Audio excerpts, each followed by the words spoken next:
A gente está vivendo numa sociedade de código aberto. O jeito que a gente conheceu e entendeu a sociedade até hoje talvez esteja se transformando. E eu vou contar para vocês como que isso está acontecendo, por que está acontecendo e quais são os pilares envolvidos dentro disso. A minha base de tecnologia, de onde eu venho, estuda e sempre estudou a parte de dados. Hoje o que a gente vê é que aquele tratamento e aquela forma que a gente aprendeu a usar dados pode levar poder para outras pessoas. E eu vou acabar contando para vocês aqui exatamente como isso acontece. O primeiro que eu vou explicar vai ser como funciona essa história de dados, né? Acontece que toda a sociedade hoje, da forma que a gente está vendo, está gerando muitos dados. Em todos os lugares, nossos smartphones, nossos relógios, nossas geladeiras, nossos carros, tudo isso fica gerando dados o tempo inteiro. Nós, nas redes sociais, em qualquer lugar. Isso aumenta todos os dias. Se nós olharmos para trás, há pouco tempo atrás, até 1970, a gente gerava uma quantidade de dados que não era nem captada e nem organizada, né? Hoje, o momento que a gente vive é muito diferente. E essa quantidade de dados que vem acontecendo vem muito pela questão de uma troca, né? Então, a gente tem estudado muito isso e tem vindo que essa nova sociedade, ou essa sociedade evoluída, está disposta a trocar um dado privado, individual, que antes te gerava coisas genéricas, por coisas mais personalizadas, no momento que eu entrego mais dados. Ou seja, eu sou mais transparente, no momento que eu sou mais transparente com as minhas informações, eu vou fazer uma troca por produtos, informações mais personalizados. Então, é muito melhor abrir o Netflix lá e ele te recomendar coisas mais adequadas a ti, né? As músicas que tu escuta no Spotify, já pensou se tu fosse selecionar todas as músicas que tu quer escolher? Então, o algoritmo vai te ajudando, sim, porque tu está trocando uma preferência pessoal, individual, os teus dados, para ele te fazer algumas recomendações. Só que isso não é uma coisa linear.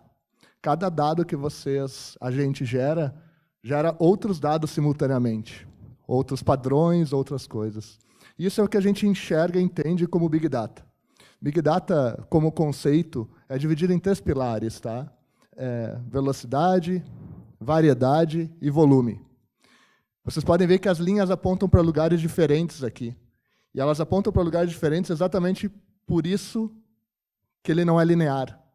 Esse crescimento dessas 3 vertentes faz com que a gente tenha que encontrar um jeito de estudar e organizar, já que uma pessoa pode estar falando algo simultaneamente no mundo com o que vocês estão falando exatamente nesse momento aqui, publicando, escrevendo, dando o mesmo número de passos que você, subindo o número de escadas que vocês estão subindo.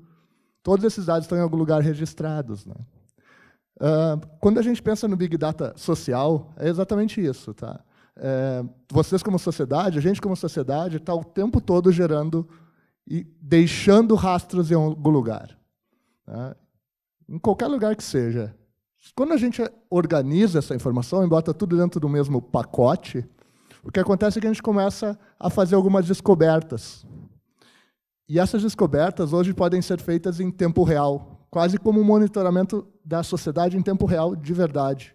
A gente, inclusive, tem um laboratório que monitora em tempo real a sociedade.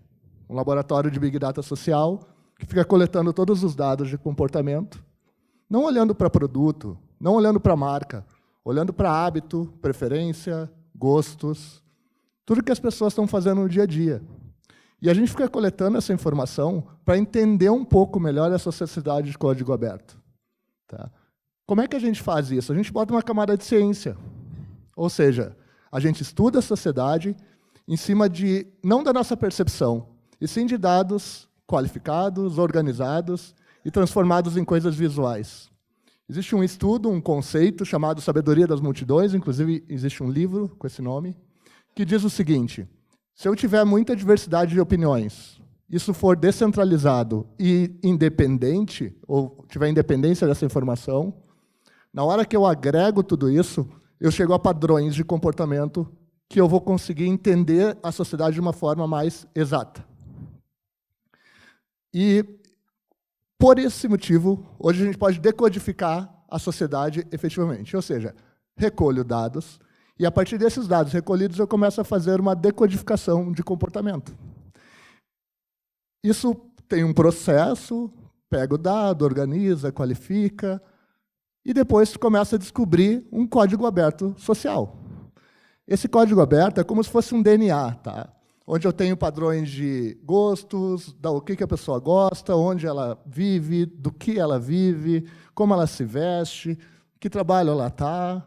Imaginem os rastros que vocês deixam individualmente, cruzados ou analisados junto com toda a sociedade. E aí a gente vai começar a ver alguns padrões. A gente vai fazer algumas descobertas, e eu vou mostrar algumas coisas sobre padrões comportamentais para vocês aqui. Por exemplo, eu posso afirmar para vocês que todas as pessoas que estão num relacionamento sério, na vida, têm menos relações sociais. Por que eu estou fazendo essa afirmação para vocês? Eu tenho um dado em tempo real, 60 milhões de brasileiros todos os dias deixam algum rastro no Facebook, todos os dias, em tempo real. Coleta, organiza, joga num gráfico. Então aqui vocês estão vendo número de interações das pessoas versus o momento antes do relacionamento e depois. Vocês conseguem ver claramente uma curva de um hábito de comportamento onde as pessoas diminuem o número de interações a partir do momento que elas estão num relacionamento sério. Ah, Capra, mas isso não quer dizer que as pessoas são mais felizes, né? Afinal, o relacionamento é uma coisa complexa, né? E se eu afirmar para vocês que eu também posso, baseado na mesma amostra, em tempo real, que atualiza a todo momento, fazer a afirmação que as pessoas no relacionamento sério são mais felizes. Mesmo jeito, uma linha de sentimentalização, mais feliz para cima, menos feliz para baixo, momento zero, e reparem a curva do crescimento aqui no momento que a pessoa assume o relacionamento. As pessoas são mais positivas, mais alegres, mais felizes a partir de um relacionamento. Isso são os dados de 60 milhões de brasileiros atualizados em tempo real. É claro que algumas coisas chamam a atenção quando a gente começa a analisar dados visualmente, né? Tipo, o que são aqueles 2 pontinhos lá em cima, né? A gente, quando estuda isso, olha de uma forma muito analítica, mas quando alguém de comportamento olha, diz, deve ser os virgens, sei lá. Bom, há muito tempo atrás, foi feito um estudo sobre os graus de separação. Acho que todo mundo ouviu falar isso.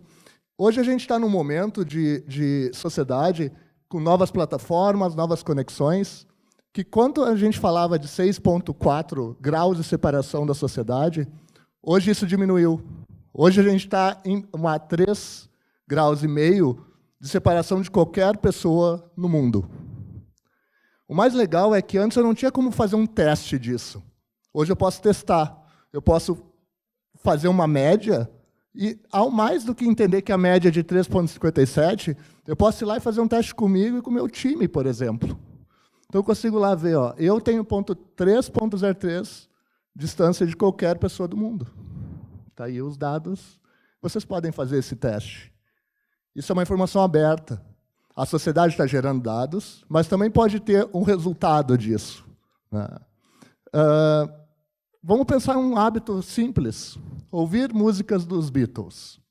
Vamos pegar a plataforma Spotify, por exemplo. E o que significa isso?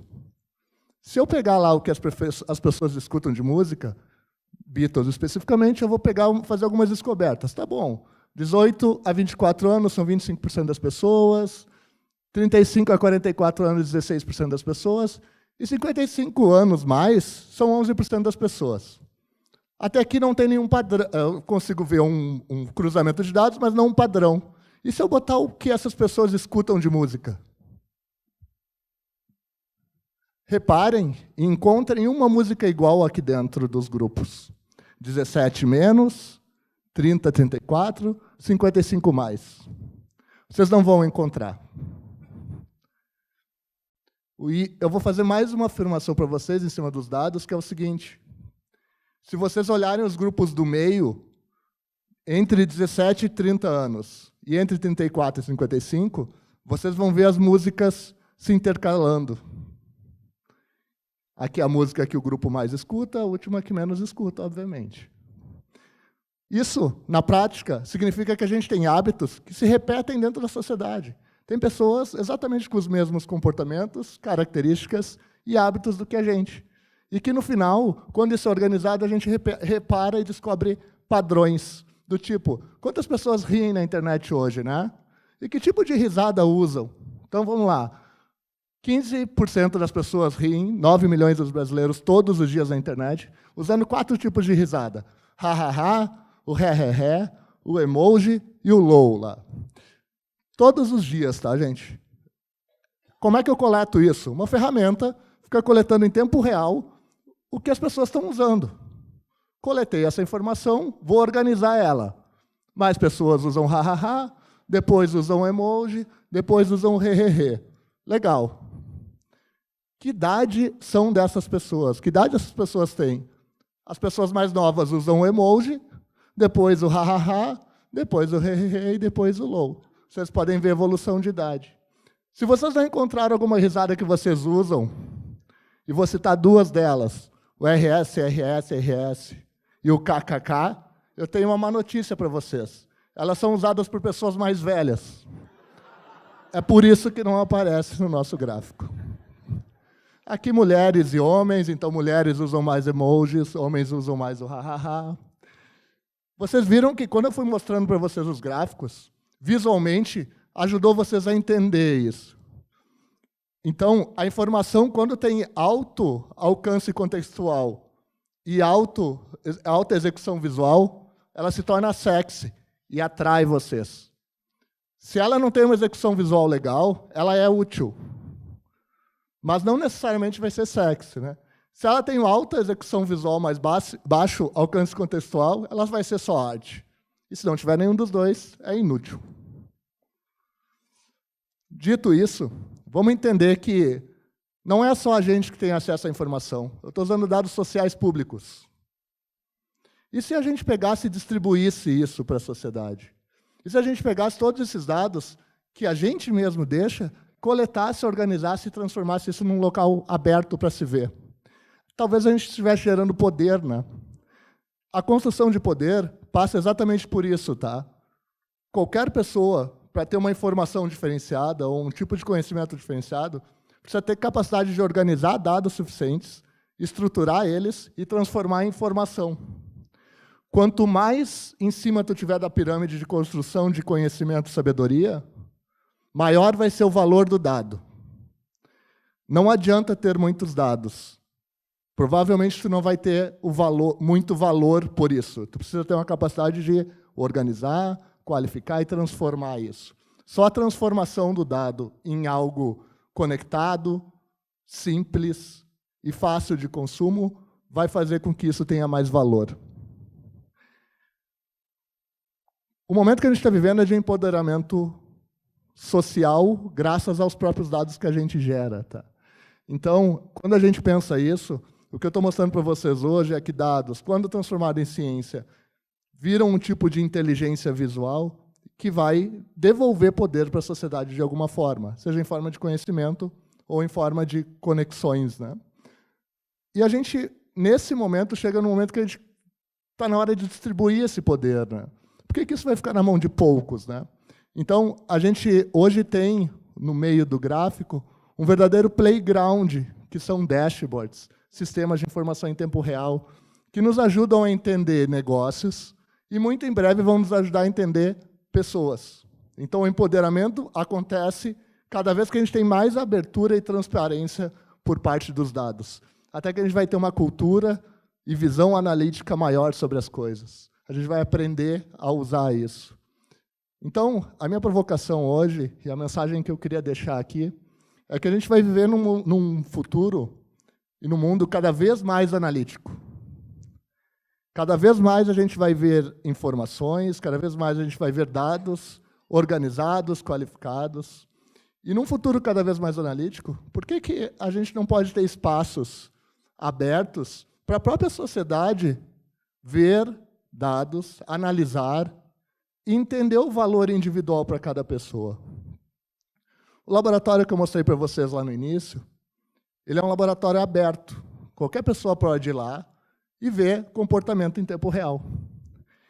a gente entende que aquele dado que as próprias pessoas geram, quando devolvido para eles, são valor.